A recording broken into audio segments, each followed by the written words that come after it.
네, 2021년 민주당 전당대회 돈봉투 의혹이 정치권을 흔들고 있습니다. 그동안 말을 아꼈던 이재명 대표, 오늘 국민께 심려를 끼쳐 당대표로서 깊이 사과드린다는 입장을 밝혔는데요. 한편 연일 논란의 중심에 있는 국민의힘과 전광훈 목사가 결별 기자회견을 예고를 했었는데요. 오전 기자회견을 열고 국민의힘을 향해서 공천권을 폐지하고 당원 경선을 통해 총선 후보자를 선출할 것을 요구했습니다. 외연 확장에 주력하고 있는 김기현 지도부에는 어떤 영향을 미칠지 관련 내용과 함께 다양한 정치권 이슈들 짚어보죠.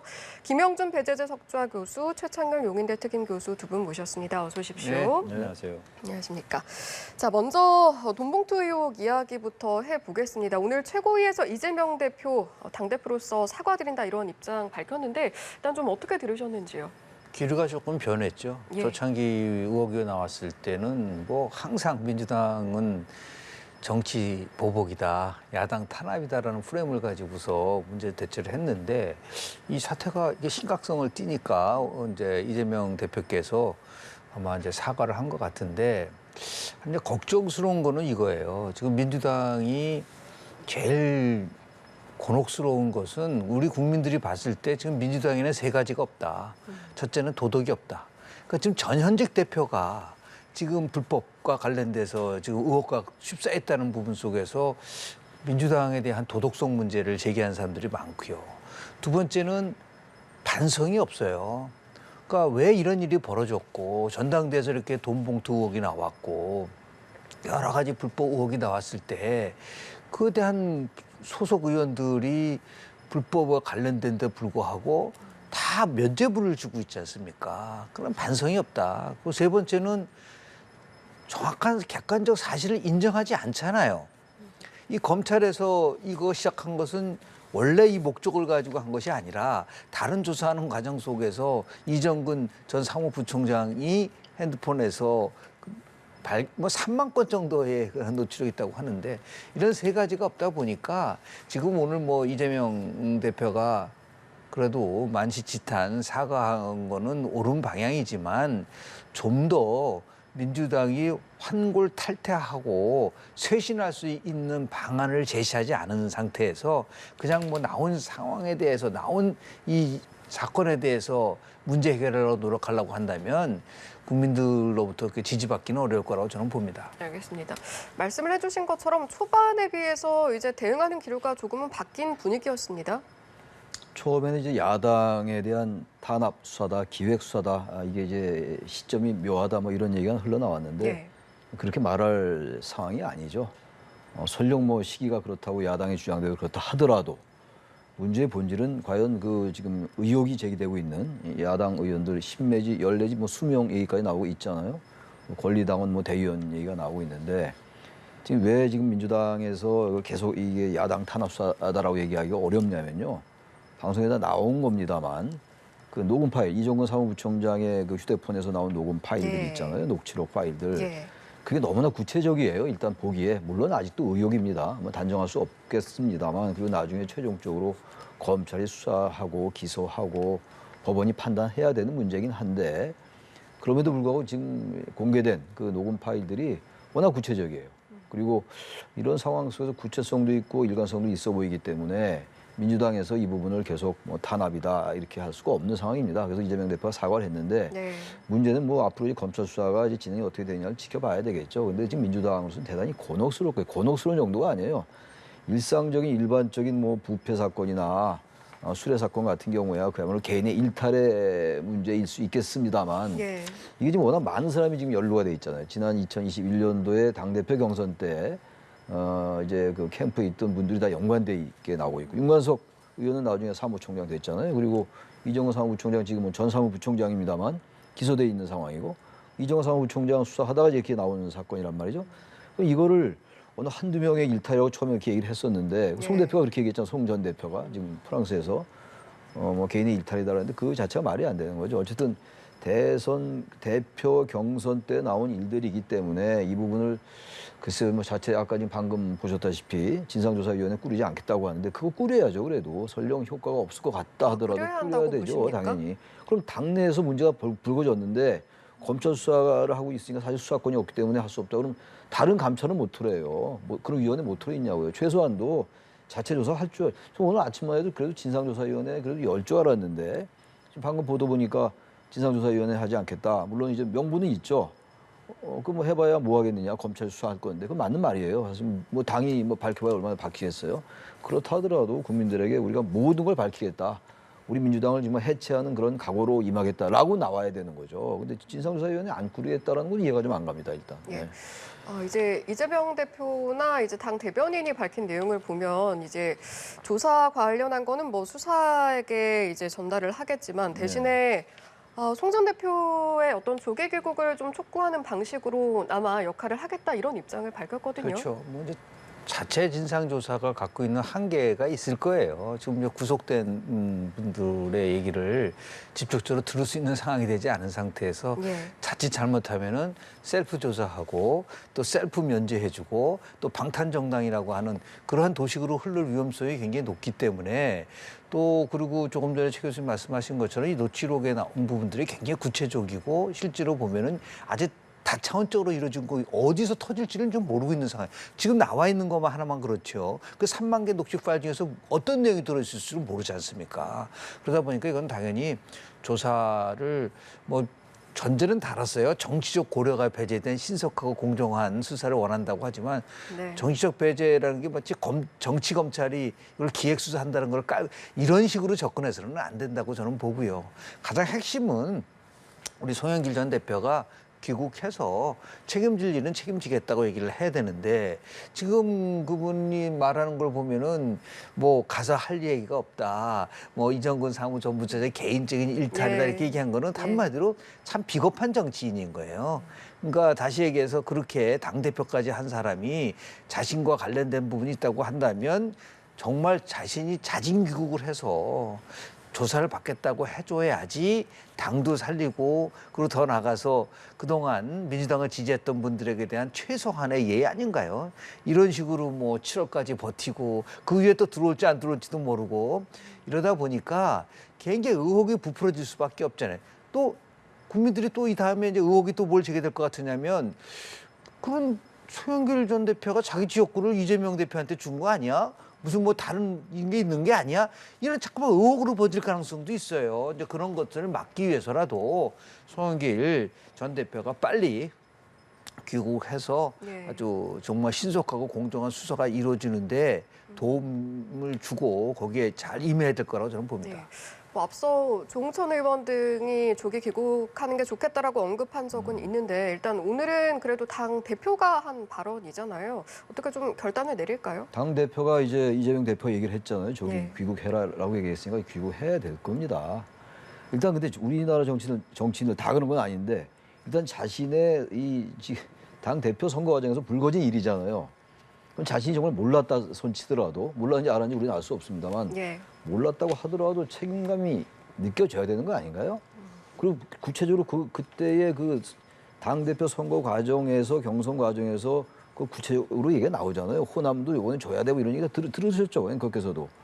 그런 얘기 나오는데 어쨌든 당대표 선거에 송영길 캠프 쪽에서 나온 이야기라면 본인이 책임이 있는 거죠. 뭐 법적 책임이 있다는 얘기가 아니라 어떻게 귀국을 안 하냐고요. 난 그런 분들 멘탈이 이해가 도저히 안 가요. 우리나라 정치인들 이른바 뭐 당의 지도급이라는 분들의 그 멘탈 도저히 이해가 안 가요. 멘탈 갑이란 말이 있잖아요. 우리 흔히 쓰는 말로 시체말로 네. 이해가 안 가는 거고 당연히 귀국해야 돼요. 이재명 대표도 이제 귀국하라고 얘기했으니까 아마 송영길 전 대표도 입장을 바꿀 겁니다. 아마 귀국 안 하고 버틸 도리가 없어요. 수사에 응해야 되는 거죠. 조사에 응해야죠. 뭐 협조해야 되겠죠. 아직은 뭐 피의자가 아니니까. 예. 그런 말씀 드리고 또 하나 이제 앞으로 말씀 나누겠습니다만 이건요. 제가 아까 말씀드린 것처럼 이게 단순 부패 사건이 아니에요. 민주주의 자체를 교란하는 겁니다.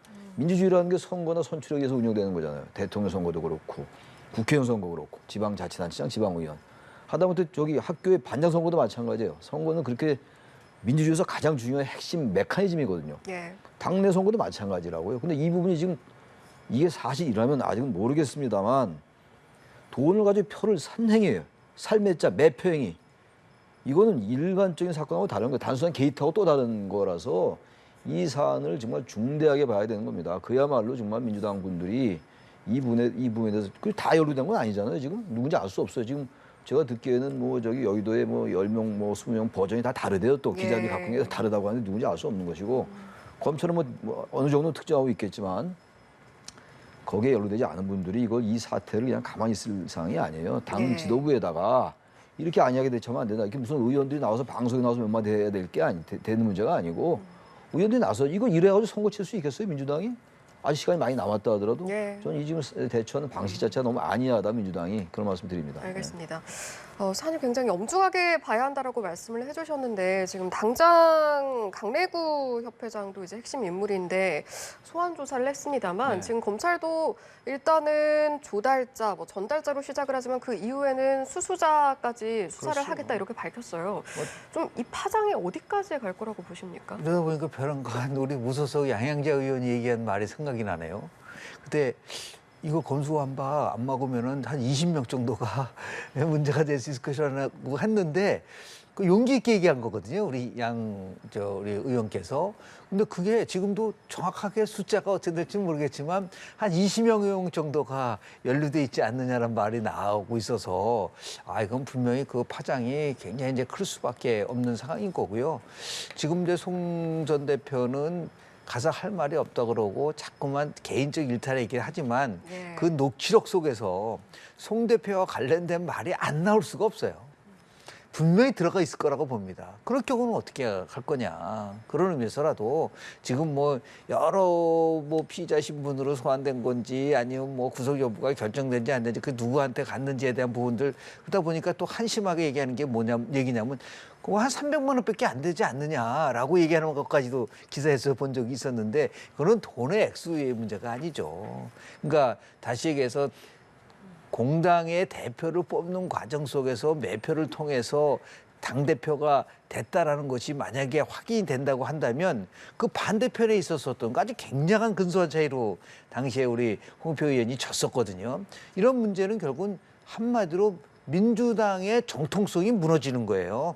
그러니까 민주당이 공당으로서의 자격이 없기 때문에 심한 경우는 저런 민주당을 해체시켜버려야 되지 않느냐. 저런 정당한테 왜 우리 국민들이 돈을 줘야 되느냐. 국가보조금을 줘야 되느냐. 이런 말도 나올 수 있을 정도로 심각한 부분이기 때문에 이거를 하여튼 간에 빨리 수습할 수 있는 그러한 모멘텀으로 만드는데 예. 적극적으로 민주당이 대처를 해야 될 필요가 있지 않을까라는 예. 생각을 좀 하게 됩니다. 민주당 입장에서 이번 사안을 굉장히 잘 다뤄내야겠다라는 그렇습니다. 말씀이신 건데 지금 또 하필이면 당대표인 이재명 대표도 사법 리스크의 네. 상황에 처해 있단 말이죠. 네. 그렇다면 좀 앞으로 어떻게 다뤄내야 할지 어떻게 좀 판단하냐에 따라서 이중잣대라는 비판이 나올 수 있지 않습니까? 민주당으로서는 뭐 위기죠. 위기 정도가 아니죠. 제가 뭐 이 어휘력이 부족해서 더 이상 표현을 못 하겠는데 다른 어휘가 생각이 안 나는데 뭐 이재명 대표야 지금 뭐 기소가 돼 있는 사건도 있고 향후 모르겠어요. 이재명 대표에 대해서 검찰이 또 다른 수사를 통해서 영장을 청구하게 될지 기소가 또 될지는 모르겠습니다만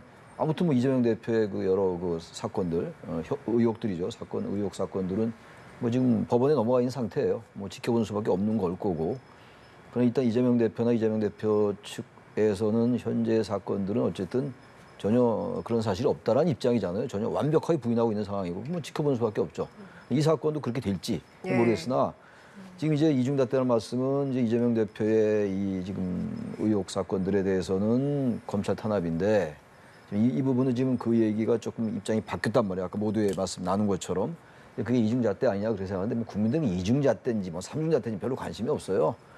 과연 지금 민주당이 지금 아까 우리 김 교수님 말씀처럼 전현직 대표가 지금 이렇게 의혹에 연루돼 버렸잖아요, 이게 지금. 예. 그러다 보니까 이게 사실 정치라는 게 결국 최종적으로 법치에 의해서 결과가 나와야 되는 겁니다만 법원에 의해서 말이죠. 정치의 가장 중요한 핵심은 도덕성이에요. 도덕적 권위가 무너지면요 모든 정치적 신뢰는 무너지는 겁니다. 법은 도덕의 최소한이라는 말이 있잖아요. 근데 어쨌든 도덕적으로 더 우리나라 정당에서 무슨 뭐 이 국민의 민주당만 그렇다는 건 아니에요. 뭐 이런 일이 워낙 많았는데 이게 지금 이렇게 여러 명이 당 대표 경선에서 지금 적어도 흘러나온 얘기는 10명 내지 20명 정도 현역 의원이 연루가 돼 있다면 이걸 과연 국민들이 어떻게 보겠냐고요, 이거를. 일상적으로 우리나라 정치인들에 대한 신뢰가 대단히 낮은 건 다 알려진 사실입니다만 그래서 이 부분에 대해서는 민주당이 지금 최소한도 국회의원들로서 제가 아까 그랬잖아요. 연루되지 않은 의원들이 이 상황에 대해서 가만히 있을 때가 아니에요. 저 무슨 움직임이 있으리라고 봅니다. 이 상황 가지고 어떻게 선거를 치르고 어떻게 정당을 유지합니까? 예. 있을 수 없는 일이에요. 예.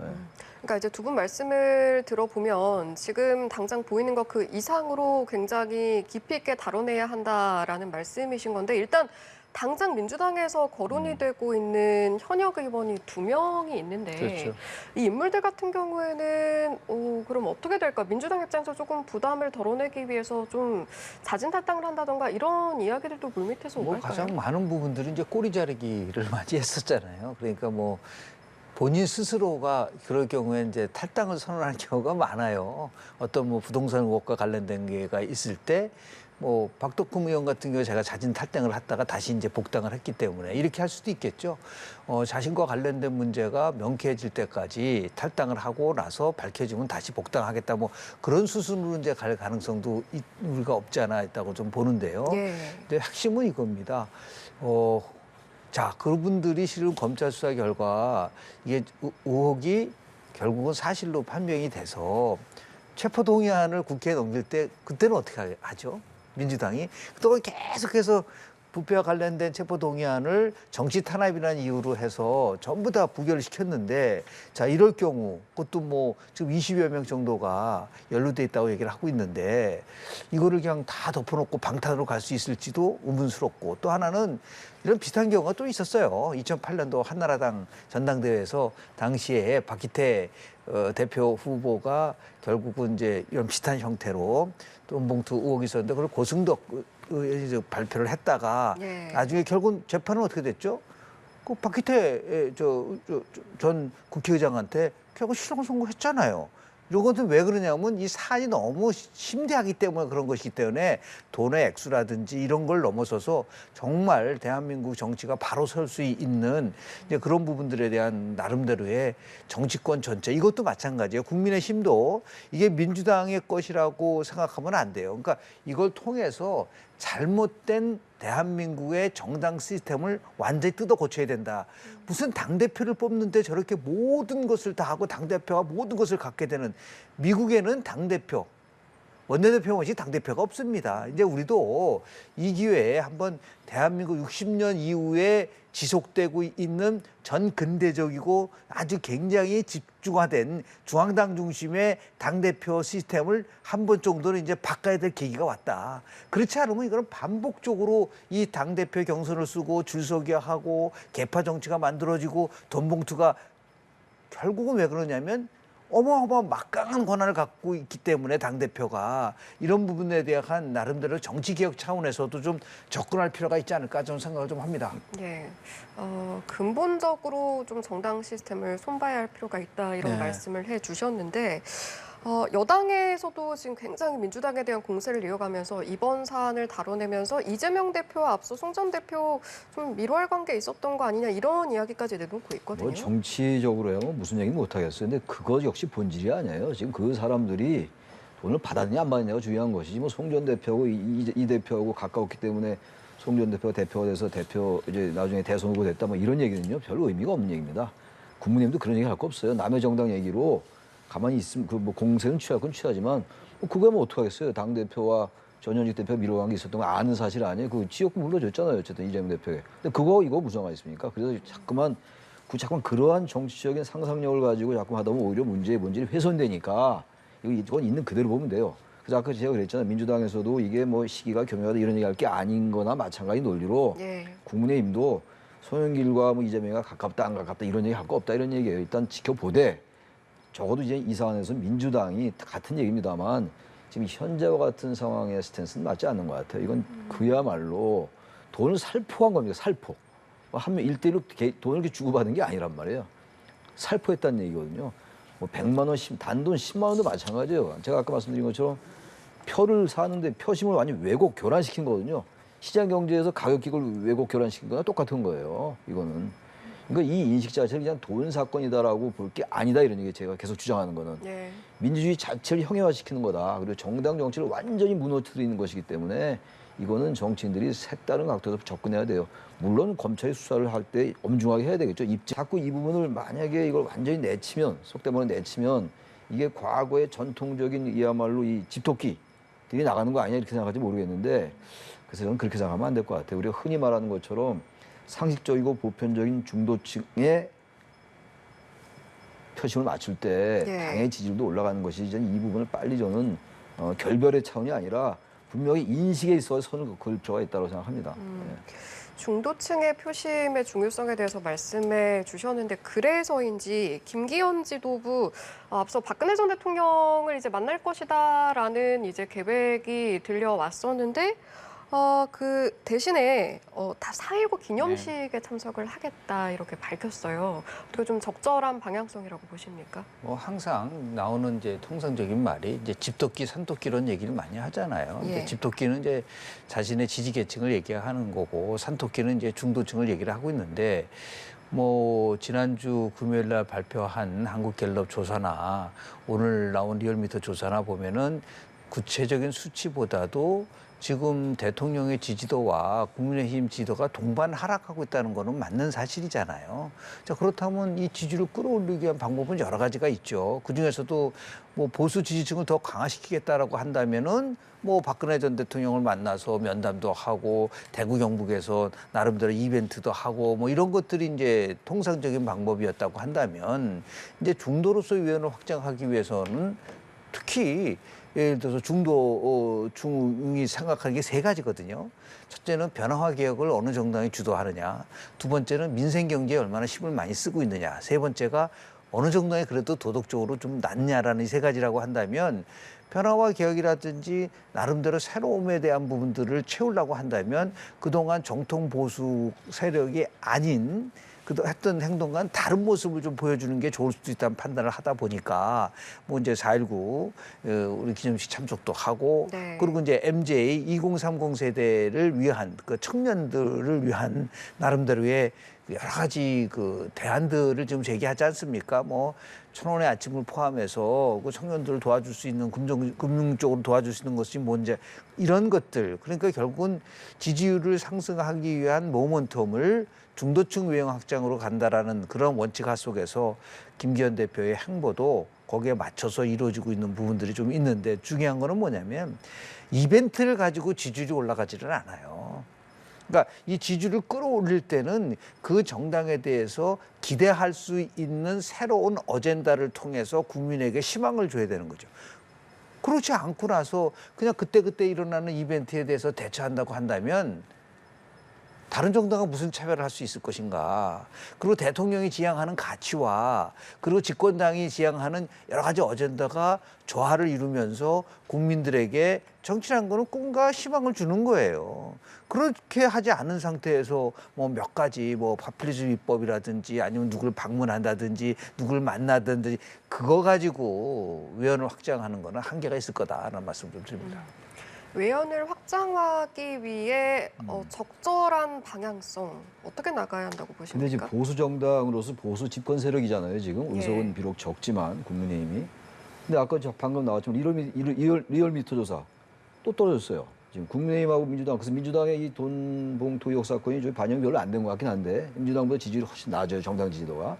그런데 문제는 지금 집권 세력으로서 보수 정당이 갖고 있는 정체성을 못 살리고 있는 거예요. 말하자면 보수 세력이 지향해야 될 몇 가지 가치들이 있어요. 지금 대통령이 뭐 자유 얘기하고 민주주의 얘기 많이 하는데 그렇게 너무 담론적인 거 말고 과도하게 추상적인 거 말고 뭐 좋은 얘기인데 그 과도하게 추상적인 거 말고 정책 능력을 입증해야 돼요. 집권 세력이니까. 그 야당이건 보수 정당이건 진보 정당이건 마찬가지인데 지금 국민의힘이 집권한 이후에 생각나는 게 별로 없어요. 맨 첫해 취임할 때 대통령실 논란 가지고 그 논란이 많았고 이전 문제 가지고 그러고 난 다음에 이준석 전 대표 그만둬라 마라 이래가지고 온통 그야말로 난리를 쳤고 이태원 용산 참사 일어나는데 뭐 책임지겠다는 사람 한 명도 없었고 이상민 전 장관 지금 탄핵돼서 지금 아직 뭐 장관직 유지하고 있습니다만 이상민 행안부 장관 그렇죠. 네. 그러고 난 다음에 당대표 경선하는데 뭐 대통령실이 당무개 했니 안 했니 가지고 또 그러다가 한일 관계 미래지향적인 건 좋은데 일본에 대한 저자세 논란 분명히 있는 거잖아요.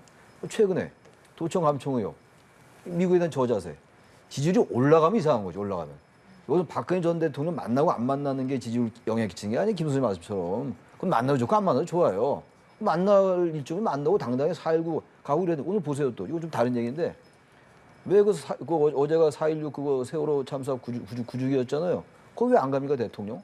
그런데 가서 국민들의 마음을 위로하고 그다음에 이주호 교육부 부총리 왜 기억식 안 가냐고요. 물론 그 국민 안전의 날 갔다고 합니다만 여기 주제는 없는 건데 국민 안전의 날 그게 세종에서 있었더라고요. 시간을 보니까 원래 올 수 있었더라고 기억식에. 꼭 와야 되는 거지. 교육부총리 아닙니까? 그러니까 이런 부분들이 국민들이 보기에는 뭐 보수 진보의 문제는 아닙니다만 뭔가 석연치 않아 보여 자꾸만. 마뜩치 않아 보이고. 그게 중도층의 인식에 부합하지 않는다고요 그런 게. 우리 아주 강성 보수층이 볼 때는 박수 받을지 모르겠으나 아니 박수 받기 뭘 박수 받아요. 지난주에 갤럽 보니까 티켓에서 부정평가도 많더라고요. 집토끼도 다 놓치게 생겼어요 지금. 뭘 하겠다는 거야 지금. 민주당은 지금 돈 문제로 이렇게 죽을 수 있고 국민의힘은 돈 문제는 아직 별로 없는데 너무 능력이 안 보여요. 제가 열고 몇 가지 했잖아요 지금. 이런 상태에서 절대 지지로 오르기 어렵다고요. 그러니까 우리나라 정치는 좀 다른 말입니다만 상대방 정당의 실체에 기대서 서로 재미 보는 반사이익 보려는 전형적인 적대적 공생의 정치 양당이 다 하고 있다. 그런 말씀 안 드릴 수가 없어요. 중도로 외연 확장한다는 건 정책 능력을 보여줘야 돼요. 그리고 일상적인 국민들의 인식을 어루만질 줄 알아야 되는 겁니다. 근데 그게 별로 없어요. 양쪽이 다 없습니다. 지금 지지율 당연히 민주당보다 낮을 수밖에 없죠. 알겠습니다. 야당 상황, 여당 상황 짚어봤으니까 이 내용도 짚어보겠습니다. 윤석열 대통령 이제 미국 국빈 방문이 또 시간이 흘러서 얼마 남지 않게 됐는데 이를 앞두고 의전비서관이 교체가 됐는데 여기에 대해서 또 야당이 지금 비판에 나섰거든요. 왜 이런 이야기가 나오는 겁니까? 비판의 비판이죠. 지금 이제 항상 많이 쓰는 프레임이 뭐냐면 윤석열 대통령 뒤에 김건희 여사가 있다라고 하는 그 김건희 프레임을 자꾸만 만들어내잖아요. 그러니까 뭐 그런 부분하고 아까 얘기한 정치보복 야당 탄압 프레임하고 이런 것들을 이제 그 여당이 향한 야당에 아주 굉장히 자주 등장하는 프레임인데 뭐 의전비서관을 김건희 여사와 대학원 동기가 같다. 그렇기 때문에 이거는 모든 인사는 김건희 여사가 한다라는 그런 식으로 자꾸만 이제 그 프레임을 만들어 가는데요.